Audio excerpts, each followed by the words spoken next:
سڵاوی گەرمی خۆمەوە کارانم پێشکەش بە هەموو خۆشەویستان بینەرانی بەرنامەی چاوارەکان. بەڕێزان بەختەوەرین کەم جارش لە بەرنمەیەکی دیکە لە خزمەتی ئێوەی ئازیز و خۆشەویستان. بەرنمەیەم جارشمان سەبارەت بە 8 مارس ڕۆژی جیهانی ژنانە. سەرەتا چەند هەواڵێک سەبارەت بە ژنان دەبینین و دەگەڕێنەوەلاتان بۆ درێژەی بەرنمەکەمان.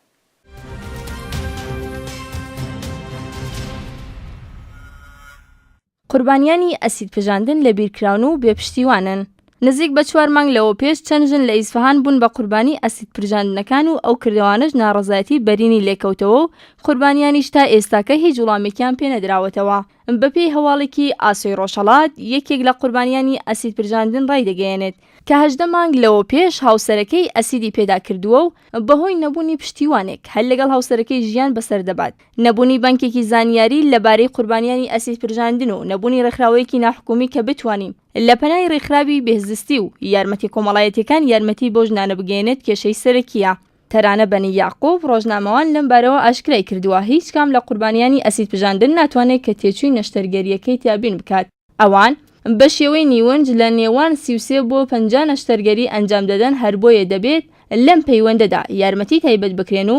یان ئەوەی کە وەکو ئەرکێک بە شێوەی خۆڕایی بە ڕێکخراوەکانی بێزستی و دابینکردنی کۆمەڵایەتی بسپێردرێت. تەرانە بەنی یاعقوب دەڵێت جاری وا هەیە کە کەسی قوربانی بۆ ماوەی 1 ساڵ لە نۆبەی پزیشکی چاودایە، بۆیە یارمەتی خەڵکەکانیش حاڵەتی وا هەیە کە بە کەس متمانە ناکەن یان ئەوەی کە ئەوانەی لە دەرەوەی وڵات دەیانەوەی یارمەتی بکەن بە ئاسانی بۆیان جێبەجێ نابێت.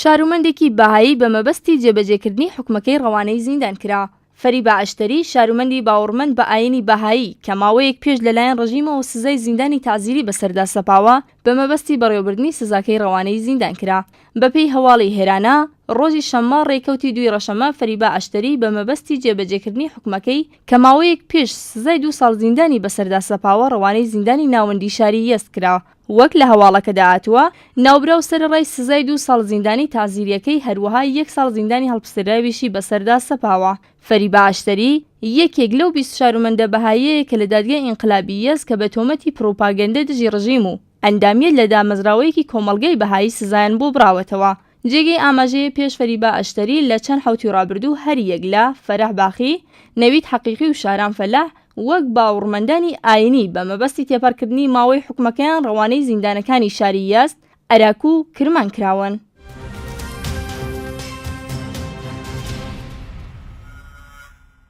بارودۆخی تەندروستی زیندانیەکی مەدەنی ژن ناجێگیرە. زیندانیەکی مانگرتووی ژن بەهۆی بەردەوامی لە مانگرتنەکەی باری تەندروستی ناجێگیرە. بەپێی هەواڵی کەمپینی بەرگری لە زیندانیانی سیاسی و مەدەنی محەممەد مقیمی پارێزەری ئاتێنا فێرقدانی زیندانی مەدەنی ژن ڕایگەیاندووە. دوێنێ چوارشەممە ڕێکەوتی 6 ڕەشەمە ئەو چالاکەژنە دەست بەسەر کراوە لە 16مین ڕۆژی مانگرتنەکەیدا تووشی سەکتەی دڵ و لەهۆش چوون بووە. ناوبراو لە درێژەدا ڕایگەیاندووە. ئاتێنا ڕۆژی چوارشەمە لە ناوخۆی زیندانەوە پەیوەندیەکی تەلەفۆنی لەگەڵم گرتووە و ناوبراو بەهۆی مانگرتنەکەی تەنانەت هێزی نەبووە لەسەر قسەکردنەکەی بەردەوام بێت و چەندین جار قسەکانی لە نێو تەلەفۆنەکەدا چڕاوە و هەروەها لەو کاتەوە کە لەسەر خۆی چووە لە بنکەی تەندروستی زیندان نەبووە و لە چارەسەری پزیشکی بێبەش بووە و ئێستاکەش بارودۆخی تەندروستی ناجێگیرە. شایانی باسا بە دوای تێپەڕبوونی 16 ڕۆژ لە مانگرتنی ئاتینا فێرقدانی و ناجێگیربوونی بارودۆخی تەندروستی ناوبرا و 616 چالاکی مەدەنی و بنەماڵەی زیندانیانی سیاسی و هەروەها بنەماڵەی کوژراوانی ڕووداوەکانی ساڵی 1388 هەتاوی لە نامەیەکدا سەبارەت بە بارودۆخی تەندروستی ئەو ژنە چالاکە مەدەنیە هۆشداریان داوە.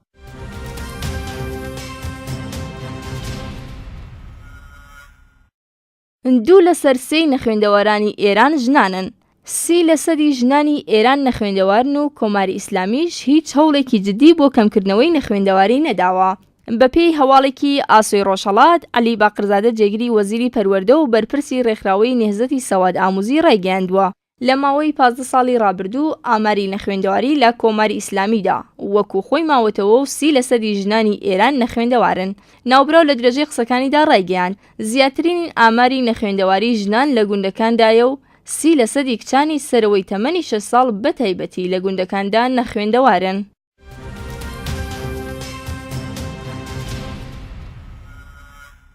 وەرکشۆپێک لەلایەن ڕێکخراوی کۆمەڵەی ژنانی ڕۆژهەڵات بەڕێوەچوو بە مەبەستی خستنەڕوو ئاوێتەکردنی تواناوەکانی دوو جلی جیاواز لە ئاستی کۆمەلگادا و ڕوونکردنەوەی شێوازەکانی گواستنەوەی ئەزموونەکان لە پانتایی دەسەڵاتدا. ڕێکخراوی ژنانی کۆمەڵە وەرکشۆپێکی لە بارگای ناوەندی کۆمەڵە بەڕێوە برد بەپێی هەواڵی ئاسۆی ڕۆژهەڵات لە درێژەی کار و چالاکیەکانی ڕێکخراوی کۆمەڵەی ژنانی ڕۆژهەڵات و بە بەشداری ئەندامانی دەستەی بەڕێوەبەری ڕێکخراوەکانی کۆمەڵەی ژنان، لاوان و خوێندکارانی ڕۆژهەڵات سەر لە بەیانی ڕۆژی دووشەممە کاتژمێرنەوە بە کاتی هەولێر وەرکشۆپێک بە ناوەڕۆکی گۆڕانکاری ململانێ بە باسکاری سۆران پاڵانی ئەندامی جێگری کومیتەی ناوەندی کۆمەڵە و مامۆستای زانکۆ لە بارگەی ناوەندی کۆمەڵە بەڕێوەچوو. سەرەتای دەستپێکی باسەکە سۆران پاڵانی بە جەخکردنەوە لەسەر کاریگەری و کارتێکەری ڕێکخراوە و ناوەندە مەدەنی و کولتوریەکان لە پێکهێنانی هەر چەشنە ئاڵوگۆڕ و گۆڕانکاری سیاسی و کولتوری و لە کۆمەلگا و لە ناوەندەکانی دەسەڵات ئاماژەی بەوە کرد کە سەرجەم ململانەکان لە دنیای ئەمڕۆکەدا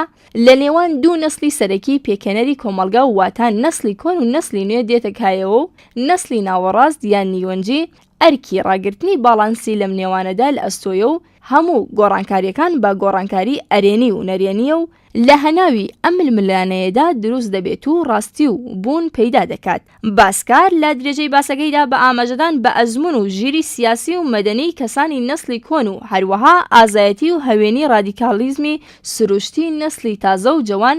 جەختی لەسەر ئەوە کردووە کە بۆ پێکهێنانی هەر جۆرە گۆڕانکاریەک لە کۆمەلگا دەبێت لە توانایی هەردوو نەسڵ کەڵگوەر بگیرێت و ئەم دوانەی لەسەر تەواکاری یەکتر زانی و هەروەها پێداگری کرد لەسەر پێویستبوونی دیالۆگ و وتوێژ لە نێوانیان بۆ پێکهێنانی هەر جۆرە گۆڕانکاریەکی بنەڕەتی لە بنیاتی سیاسی و کولتوری کۆمەلگادا. لە میانەی قسە و باسەکاندا بەشداربووان ناوە بەناوە بە خستنەڕووی ڕاو بۆچوونەکانیان باسەکەیان دەوڵەمەندتر دەکرد. کۆبوونەوەکە پاش تێپەڕبوونی 3 کاتژمێر کۆتایی پێهات.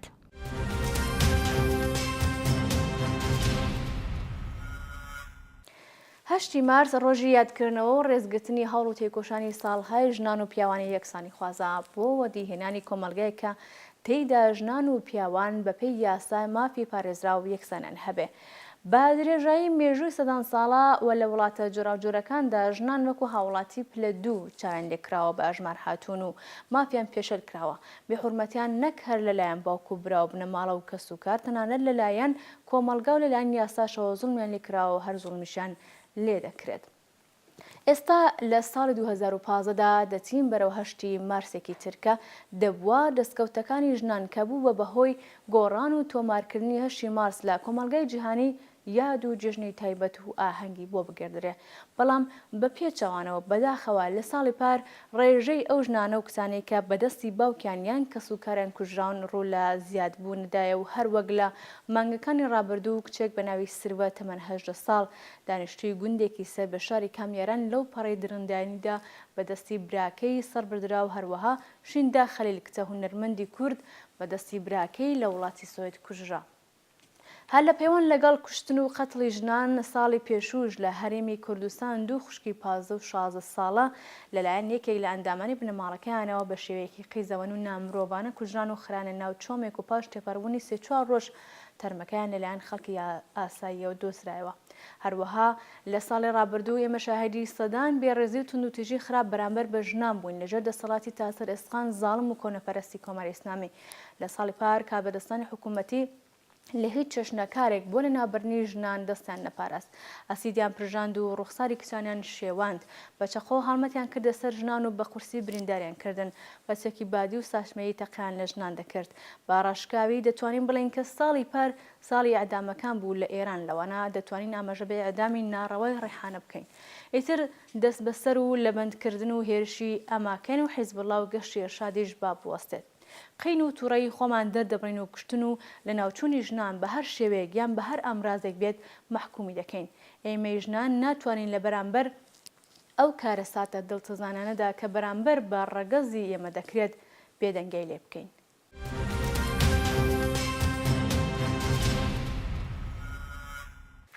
هەر بۆ ئێمە ژنان ڕوو دەکەینە کۆمەڵگەی خۆمان بۆ پشتگرتن و پشتیوانیکردن و داوای هەڵوێز لە هەموو ژنان و پیاوانی ئازادیخواز و یەکسانی خواز دەکەین کە بێدەنگ نەبن و ببن بە دەنگی هەموو ئەو کچ و ژنانەی بەهۆگەلی جیا وەکو خۆشەویستی و درێژەدان بە خوێندن کارکردن لە دەرەوەی ماڵەوە تەنانەت ڕانندگی و زۆر شتی تر لەجێ دروشمی شەڕەف و ناموس ئەکوژن و ئەشکەنجە دەدرێن و ئازادی جنسی و دەستڕێژی سێکسی دەکەنە سەریان مەحکوم بکەین. هەر بۆیە کۆمەڵا یەکەم ساتەکانی دەستپێکی خەباتی خۆی لەگەڵ ژنان گرێدا. ژنانی هێنایە ناو بازنەی خەبات و تێکۆشان و هەزاران شەهیدی سەربەرز لەم ڕێگایە گیانی ئازیزی خوان کرد بە قوربانی خاک و نیشتیمان و بەرابەری ژن و پیاو. هەرو کات کۆمەڵە و ژنانی ناوڕیزەکانی کۆمەڵا دەستیاندایە سازکردنی ڕێکخراوەگەری تایبەت بە ژنان، خوێندکاران، کرێکاران و هەموو چینە چەوساوەکانی دیکە و هەر ئەو کات ژنان بوون بە ئاڵا هەڵگری خەبات و بەرخۆدان و تا ئێستا ئەو ڕێکخراوەی دەستی لە کار و چالاکی هەڵنەگرتووە. هەر ئێستاش چ لە تاراوگە و چ لە ناوخۆی ئێرانەوە لە ژێر ناوی کۆمەڵەی ژنانی ڕۆژهەڵات بەردەوامە لە کار و چالاکی لە نێوان ژنان لە کوردستانی ئێران هاوکاری و هاواهەنگی لەگەڵ ژنان و پەیوەندی ڕاستەوخۆی ژنان لەگەڵ کێشە کۆمەڵایەتەکان هەوڵدان بۆ بنبڕکردنی هەر جۆنە هەڵاواردنێک.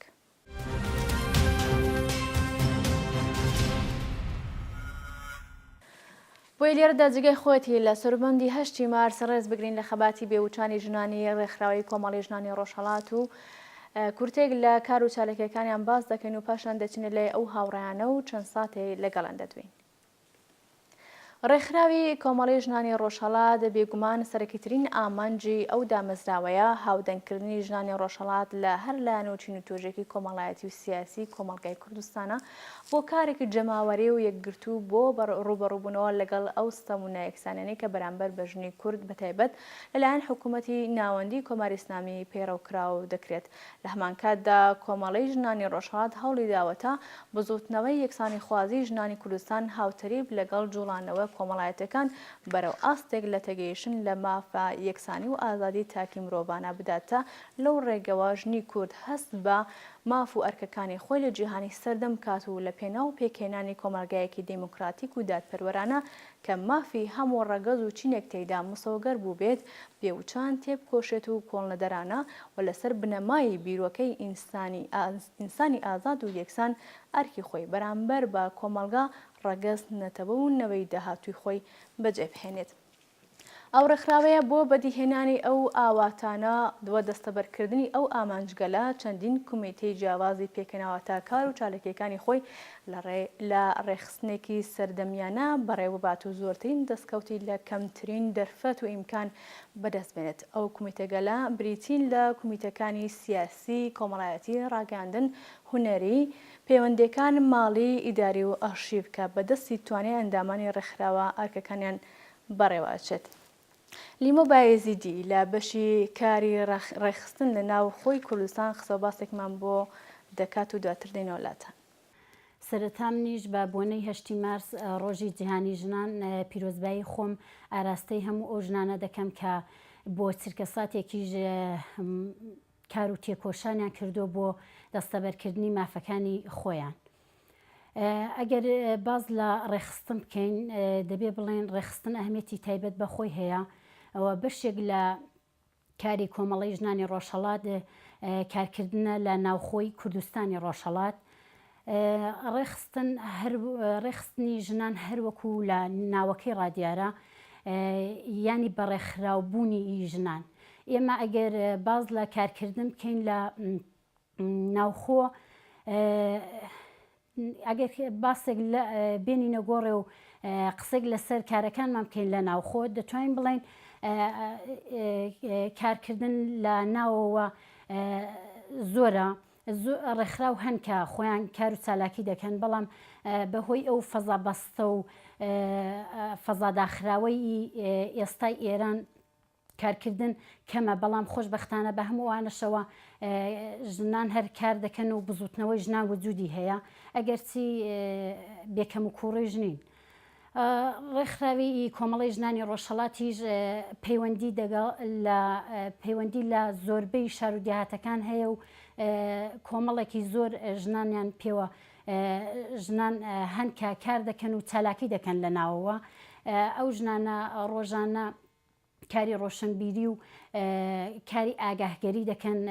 و ژنانێکی زۆر بە مافەکانی خۆیان ئاشنا دەکەن. هەرچەند لە ناو وەش ڕێکخراو هەیە بەڵام هەروەکو لە سەرێ باسم لێوە کرد بربەست زۆرە بۆ کاری ئەوان. هەر ئەو بربەستانە وەکو دەسەڵات کە یاسا خۆی نەقشی هەیە و کۆمەڵێک بربەستی دیکە وەکو ئەوەی کە کۆمەلگای ئێمە کۆمەلگایەکی پیاوسالارە ئەوەش خۆی دەتوانێت بربەست بێت لەبەرەوەی بەردەم کاری ژنان. هەر بۆیە ئەو ژنانە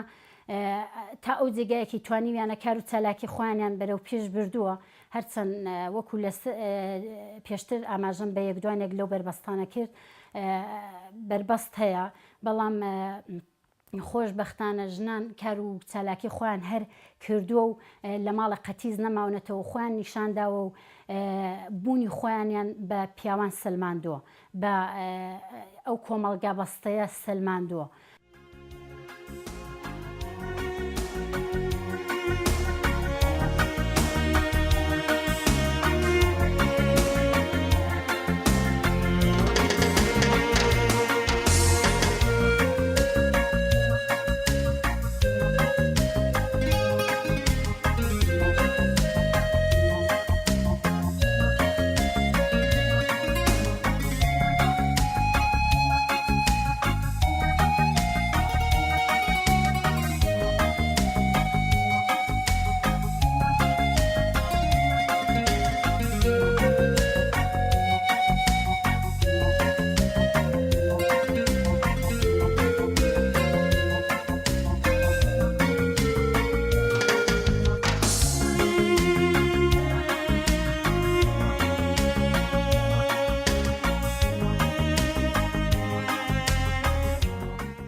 ئەگەر باسی پەیوەندی کۆمەڵی ژنانی ڕۆژهەڵات بکەین دەبێ بڵێن کۆمەڵێک ژن هەن کە ئەوانە بەڕاستی خشت لەسەر خشتدا دەنێن بۆ ئەوەی کە بزوتنەوەی ژنان بەرەو پێش بەرن و ئەو ژنانە ڕۆژانە خۆیان بە ناردنی هەواڵ و زانیاری تایبەت بە ژنان وەکو کەیسی کارکردن لەسەر کەیسی خەتەنا لەسەر کەیسی تەلاق و خودکوشی ژنان ئەوانە بەردەوام بۆ ئێمە هەواڵ و زانیاری دەنێرن و ئێمەش تاو جێگایەکی توانیمانە لە سایت و ڕاگەیاندەکانی خۆماندا بڵاومان کردوێتەوە و دەنگیانمان بە باقی خەڵک گەیاندووە. پەیوەندی ژنان کە پەیوەندیان گرتووە بە کۆمەڵی ژنانی ڕۆژهەڵاتەوە و کاریان کردووە هەر ئەوەی کە بوونەتە ئەندام و توانیویانە کار بکەن خۆی ورەیەکی باشی بەوان بەخشیوە وای لێ کردوون بۆتە هاندەرێک بۆ ئەوان کە بتوانن خۆیان نیشاندەن و زیاتر کار و چالاکی خۆیان بکەن. من وەکو خۆم هیوادارم ڕۆژێک بتوانین هەموو ژنان دەست بە دەستیەک بدەین و بتوانین بۆ دەستەبەرکردنی مافەکانی خۆمان کار بکەین و چالاکی بکەین و ڕۆژێکیش بێت کە ئێمە بە ئاواتەکانی خۆمان بگەین. بەسپاسەوە بۆ هاوڕێ لیمۆ. هەروەها کەوسەر فەتاحی لەسەر کار و چالاکیەکانی کۆمیتەی سیاسی ڕێکخراوەکە هەندێک زانیاریمان پێدەدات. منیش وەکو یەکێک لە ئەندامانی بەڕێوەبەری ڕێکخراوی کۆمەڵی ژنانی ڕۆژهەڵات پێم خۆشە پیرۆزبایی خۆم ئاراستەی هەموو ژنانی تێکۆشەری ناوخۆ و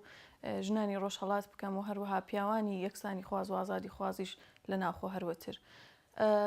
پێم خۆشە پێشەوەی کە بچمە سەر باسەکە وەکو کۆمیتەی سیاسی ئەرک و کارەکانی چیە پێم خۆشە باز لەوە بکەم کە سەرەتا دەبێ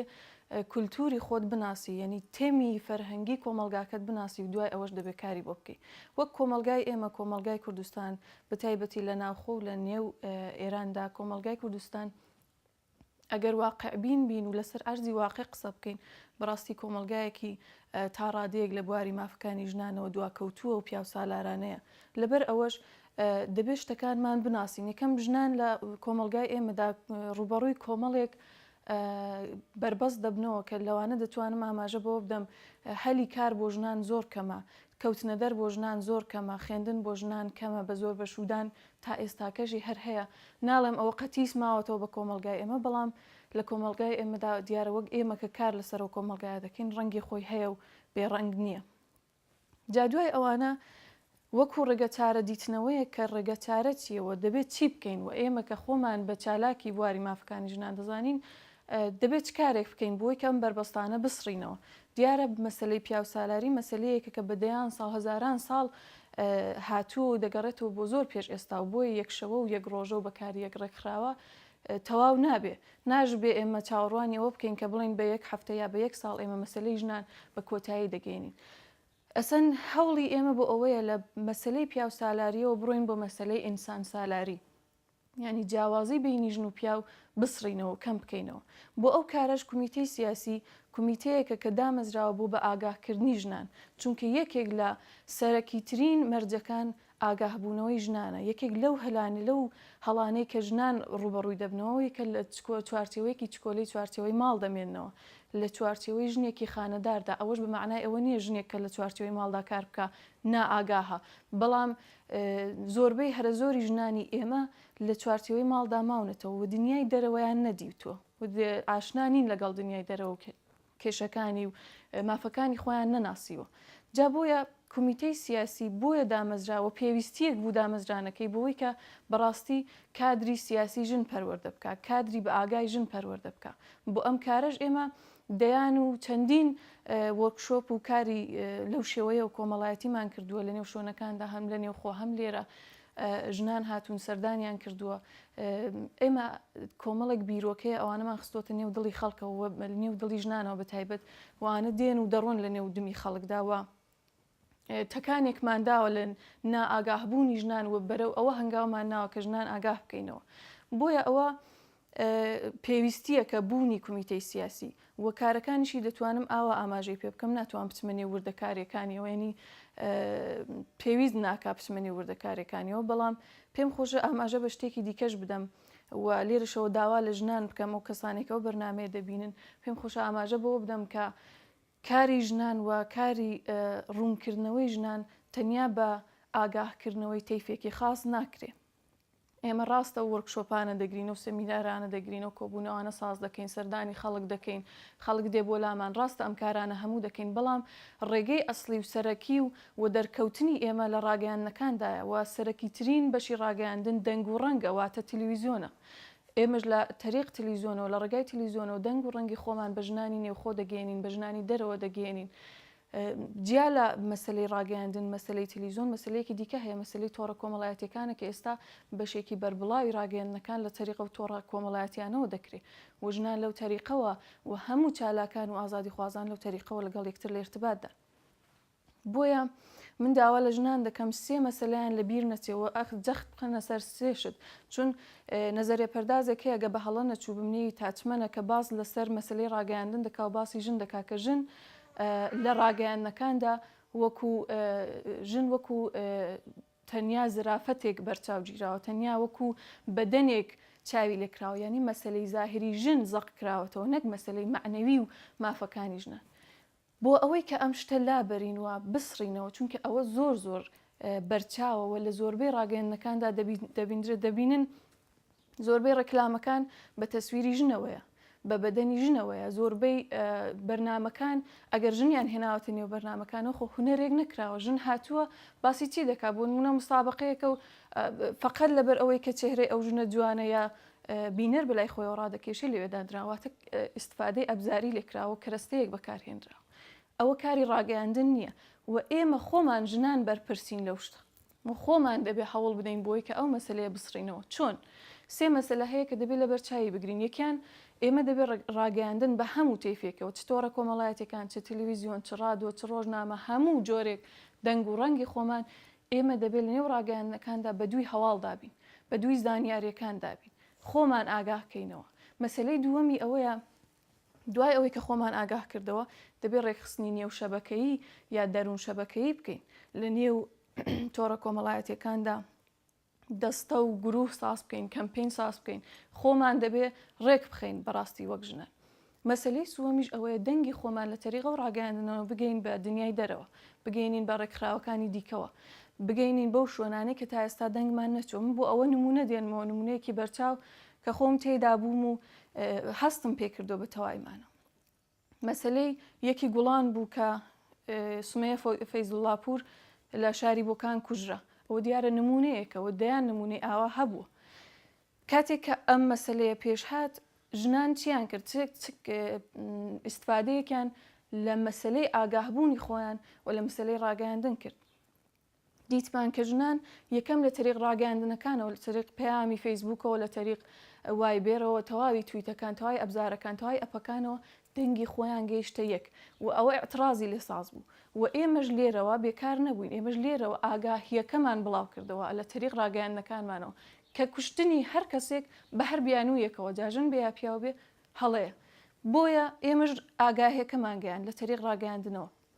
و ژنانیش دیارە زۆربیانەوە ئاگاهیان هەبوو بەڵام وەختێک کە تۆ لە دەنگ و ڕەنگێکەوە ئەوە دەبیستی وەکو گورزێک وایە و وشیارت دەکاتەوە بۆیە تەیفێکی وشیار لە نێو کۆمەلگاتا ساز بوو بۆ ئەو مەسلەیە و کەوتنە ڕێگە و دوایش هەر لە ڕاگەاندن کەڵکیان وەرگر بووی دەنگ و ڕەنگی خۆیان بە دەرێ بگەێنن و ئەو مەسلەیە بوو بەوەی کە بکوژان و بکەرانی ئەو کردەوەیە تووشی لانی کەم ئەگە نەڵێم ئێمە لە کۆمەلگایەکی